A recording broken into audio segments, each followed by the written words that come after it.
अस्सलामु अलैकुम वरहमतुल्लाहि वबरकातुहू। हमारा ये सिलसिला चल रहा है रसूलुल्लाह सल्लल्लाहु अलैहि वआलिहि वसल्लम की तरफ से रहनुमाई, तमाम मसाइल का हल, शैतान से तहफ़्फ़ुज़ और बीमारियों का इलाज। चंद अहदीस पहले भी आपके सामने बयान की।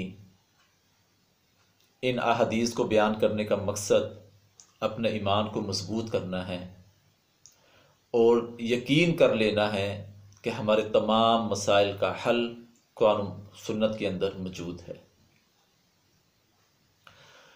आज की हम हदीस पढ़ेंगे जो कि जामिया तिर्मिज़ी में है। आप सल्लल्लाहु अलैहि वसल्लम ने फरमाया कि जिसके हाथ में गोश्त या चर्बी की महक या असर मौजूद हो और वो धोए बग़ैर सो जाए, फिर अगर उसे कोई मुसीबत पहुँचे तो फिर वो अपने आप को मलामत करे। देखें कितनी प्यारी हदीस है। और मैं ये कहता हूँ कि हमारे नबी सल्लल्लाहु अलैहि वसल्लम को कितनी फ़िक्र है अपनी उम्मतियों की कि मेरे उम्मतियों को किसी किस्म की तकलीफ़ ना पहुँचे। आप यकीन करें, जब मैंने इस हदीस को पढ़ा फिर उस वक़्त मुझे वो लोग याद आए जिन्होंने मुझसे कॉल पर रब्ता किया, जो मेरे पास आए और उन्होंने आकर मुझे बताया, क़ारी साहब देखें रात सोए थे तो ऐसा लगा किसी चीज़ ने डस लिया हो, ये देखें ये जगह जो है ना ये सूज गई है, ये ज़ख़म बन गया है।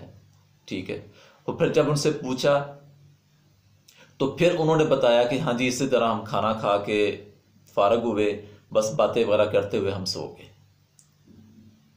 जब हम रहनुमाई से दूर होंगे ना तो फिर हमारे लिए मुसीबत ही है, परेशानी है, गम है। और अमन, सुकून, नजात ये कुरान और सुन्नत के अंदर मौजूद है, उस रहनुमाई के अंदर मौजूद है जो हमारे लिए अल्लाह के नबी सल्लल्लाहु अलैहि वसल्लम ने फरमा दी है। अब इसके आगे मज़ीद रहनुमाई फरमाई रसूलुल्लाह सल्लल्लाहु अलैहि वसल्लम ने। आप सल्लल्लाहु अलैहि वसल्लम ने फरमाया खाना खाने के बाद अपनी उंगलियों को चाट लें और फिर धो लें।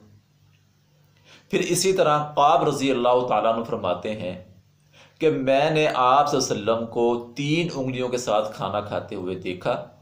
खाना खाने के बाद फिर आपने अपनी दरमियान वाली उंगली, फिर उसके साथ वाली, फिर अंगूठे को चाट लिया।